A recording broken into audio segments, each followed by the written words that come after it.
Hello, today me, Julia, and my classmates Patricia, Eugenio, and David are going to talk about Mexican law on international cooperation for development.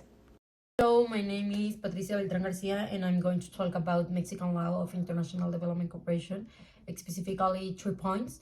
One of these is main provisions of the Mexican law in international cooperation for development.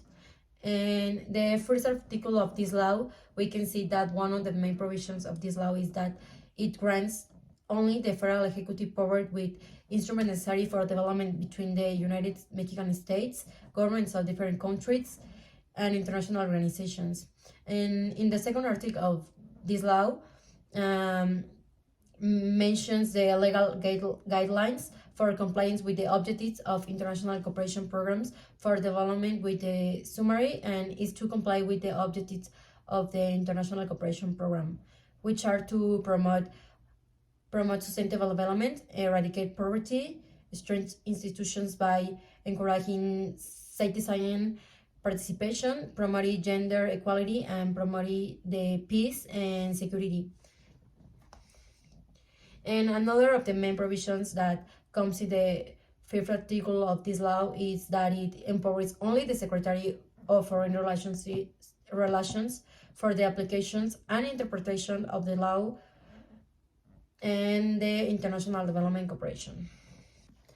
The second point is the objectives of Mexican law of international cooperation. The objectives of this law are to encourage cooperation between different government agencies, as well as promote Mexico cooperation with different countries, create cooperation action to eradicate poverty, encourage citizen participation, promote the exchange of experiences and resources with countries, create international cooperation programs to promote the creation of more equitable, fair international cooperation, and provide greater security to citizens. The third point is how national cooperation is regulated in the Mexican context, and it is regulated through the Secretary of Foreign Affairs, which has the power to apply and interpret this law according to international cooperation in Mexico, as well as national and international cooperation. One of the articles of this law mentions that the power of the Mexican Agency of International Cooperation of Development, AMEXID. This agency regulates and charges of the financial resources according to the budget that correspond to them, and of the expenses of the federation.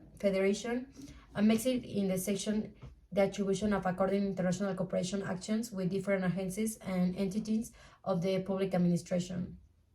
And according to the 16th article of this law, the AMEXID Advisory Council has the obligation to formulate recommendations for international cooperation projects and programs, as well as to hear annual evaluations of cooperation actions.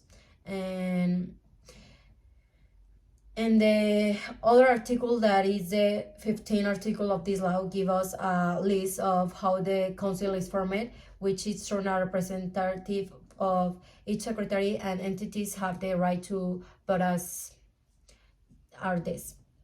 The Secretary of the Interior, Secretary of Foreign Affairs, Secretary of National Defense, who is in charge of promoting citizen protection, Secretary of the Navy, Secretary of Finance Public Credit, who is in charge of the administration of financial resources, and Secretary of Social Development, among others.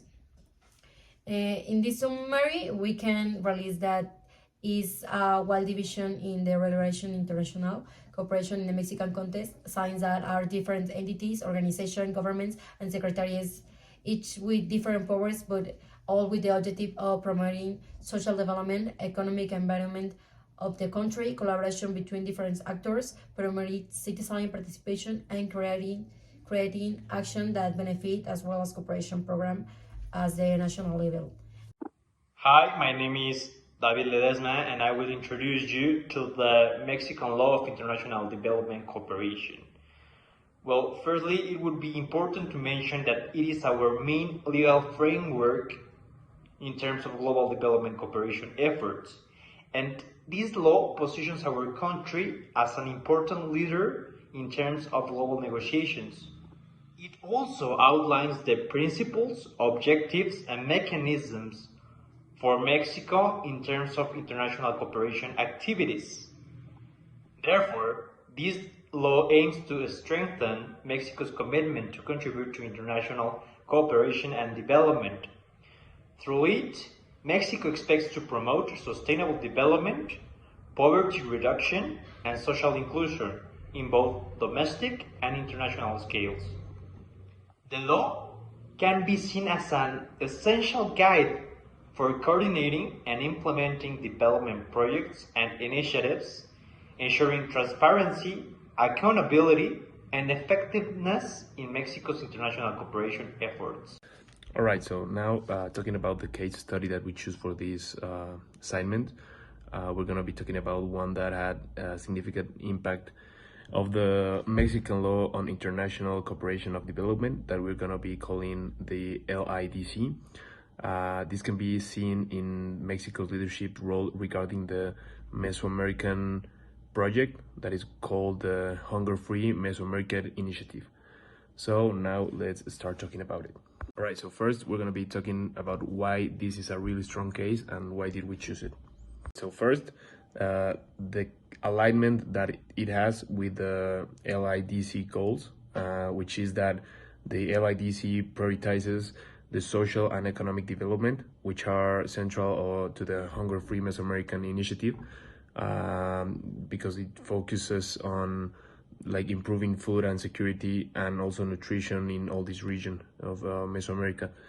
And this also, this project directly addresses a key development challenge that is faced by many Mesoamerican countries, which is this of the lack of food and nutrition. The second reason why it's a strong case is because the LIDC facilitates Mexico's leadership, like to be the head of the project. This is because the LIDC established a framework for international cooperation activities, including programming, coordination, and implementation. And this framework, it's like founded to be in Mexico, like Mexico to be taking this leading role and designing, promoting, and executing these regional activities. And finally, the third reason that of why this is a strong case of study is because the LIDC promotes South-South cooperation in action. This because it's like improving collaboration, not improving, but focusing on improving collaboration between developing countries, which is mostly of South America. And the Hunger-Free Mesoamerican Initiative embodies this principle by fostering partnerships between Mexico and all these other Mesoamerican countries or nations. And this is to address shared development concern. And this approach leverages the shared experiences and understanding of these countries to create more effective solutions. Because as we all know, teamwork makes dream work. So if we all work together, it's easier to, achieve this goal. Now let's answer this question about how the law influenced the implementation and outcome of this case. And the answer is basically that the LIDC's framework likely streamlined setting up the Hunger-Free Mesoamerican Initiative, which is focused on social development, aligned perfectly with the initiative's goals. So this lending and legitimacy and encouraging the regional collaboration. And the emphasis on South-South cooperation foster ownership among participating countries. However, navigating the LIDC's legalities might have introduced bureaucracy hurdles, like ensuring effective monitoring and evaluation remains crucial for the initiative's long-term success. Overall, the LIDCs provide a long foundation of this impactful project, but its effectiveness and highest smooth implementation. We must know that the Mexican law on international cooperation for development utilizes different coordination mechanisms that serve to promote and coordinate this law. which are bilateral cooperation, multilateral cooperation, regional and triangular cooperation. So the bilateral cooperation is a type of cooperation that happens between two countries, and it is underpinned by a normative framework, which is a basic cooperation agreement. The multilateral cooperation are cooperation actions that develop between countries and international or regional organizations. And these cooperation actions must be sustained by a legal instrument, a convention, or an international agreement. The regional cooperation is a type of cooperation that is directed to a particular geographic zone, from which multilateral partners in favor of a third country with lesser or similar development. So, summing up all that has been said, we must remember that the Mexican law on international cooperation for development is a joint effort made to promote actions that contribute to sustainable development and to ameliorate the standard living of Mexico.